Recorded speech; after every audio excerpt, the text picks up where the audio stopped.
கிட்டத்தட்ட நியூசிலாந்து வந்து இங்க டர்னிங் விக்கெட் நம்ம போட்டு நம்மளா போட்டாங்கல்ல அந்த டைப் இது. அங்க சீமிங் விக்கெட் ஸ்விங்கிங் கண்டிஷன்ஸ்லாம் அங்க இருக்கு. அவங்க தான் தரதா அங்க போய் அவனை வந்து சரியான அடி.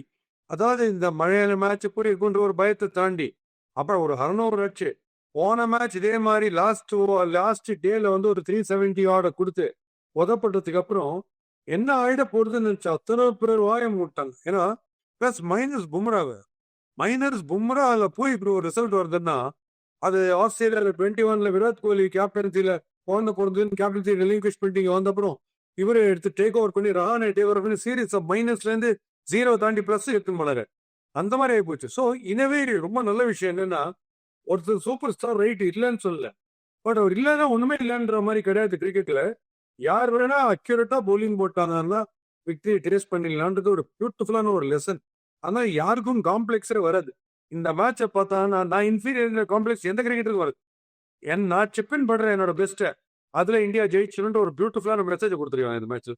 Kill hats off super. அதாவது இல்லானாலும் பர்மிங்ஹாமில் கில்லாவேல் அப்படின்னு ப்ரூவ் பண்ணி என்ன நாக்கு எவ்வளோ ரன்ஸ் அப்பா அடுத்து இந்த சக்சஸ் இங்கிலாந்து எத்த பேட்டருக்கு வந்துருக்காதுப்பா.